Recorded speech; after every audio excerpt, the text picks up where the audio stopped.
Hi everyone, I'm Professor Rad, and today we're going to talk about some tips and tricks to help you simplify fractions more quickly than finding common denominators and rewriting with common denominators and then comparing the numerators.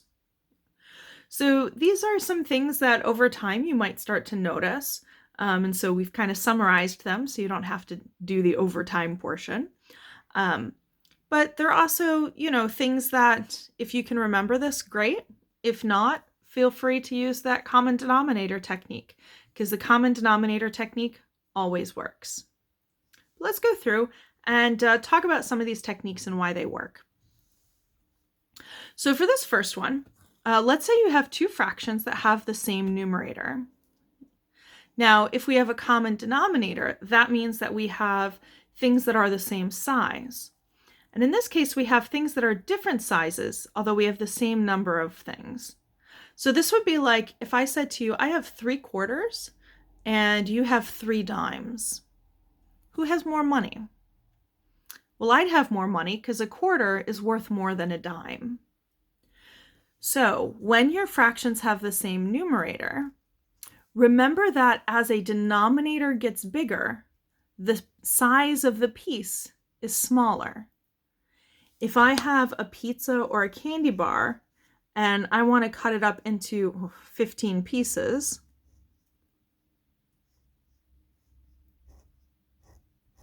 that's a lot.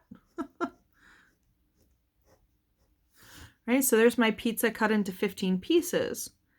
If I had another pizza of the same size, and that one I cut into 12 pieces,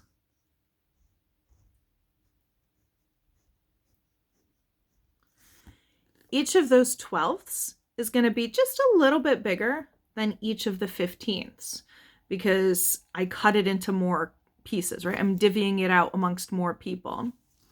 So because the 12ths are slightly bigger and I have the same amount of them, that means that the fraction with the bigger denominator is actually less than the fraction with the bigger denominator. Smaller denominator. The bigger denominator fraction is smaller than the one with the smaller denominator, provided the numerators are the same. Another technique you can use is to see if one of the fractions will simplify. For example, here, I know that 7 goes into both 35 and 49. So I can divide the top and bottom by 7 and rewrite this as 5/7. So in this case, 8 is bigger than 5, so 8/7 is going to be bigger than 35/49. So instead of looking to build up to get your common denominator, one way is to simplify, and then your denominators might end up the same.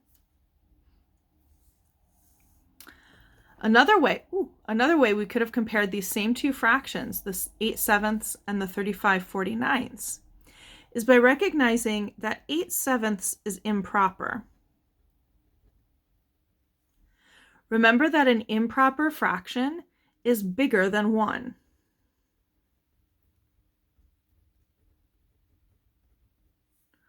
Right? So I ate all 7 pieces of a pizza plus an extra one. This fraction is proper. Proper fractions are smaller than 1. So here I am comparing something bigger than 1 to something smaller than 1. So if I'm bigger than 1, I've got to be the bigger one than the smaller one. So if you have one fraction that's improper and one that's proper, you can use that as a technique to compare as well.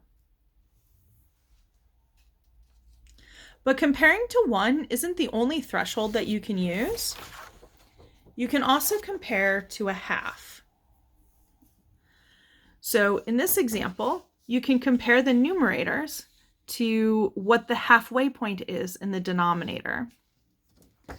So for example, 30 divided by 2 is 15.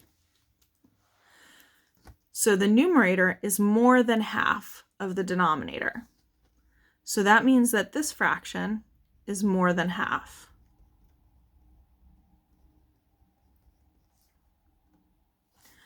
Whereas over here, if I do 9 divided by 2, I'm going to get 4.5, or 4.5. So the numerator is smaller than half the denominator. That means this fraction is less than half. So here I have a fraction that's bigger than a half, and here I have a fraction that's smaller than a half. So the bigger than a half fraction is going to be bigger. So when we're comparing the proper and improper fractions, we're comparing to a common threshold of 1. Here we compared to a common threshold of half. This one requires a little bit more work than the others, but not too much more. This is especially good in like really obvious cases. So for example, let's say I had 1 out of 90 and I'm comparing that to like 8 out of 9. Here I only have one thing out of a very large denominator. So that's like a really small value. And here 8/9, here I've eaten almost all the pieces of the candy bar, right? Eaten 8/9. So this one is definitely bigger than this one here. So you can kind of see which one is like bigger than half versus smaller than half, or almost nothing versus almost everything. And then this last example I have here is you can check to see if one or more of the fractions simplifies. So before I build up to get a common denominator, I can check to see if this can break down. So I could do 75 over 65, and that simplifies to 15/13. And over here, 105 over 91 also simplifies to 15/13. So these two fractions simplify to be the same thing, so they must be equal fractions.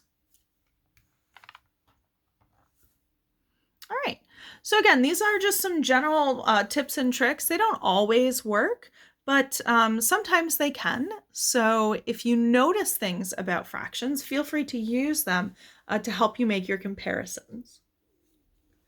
All right, the next video is going to wrap up, well, the next 2 videos are going to wrap up chapter 5 for us.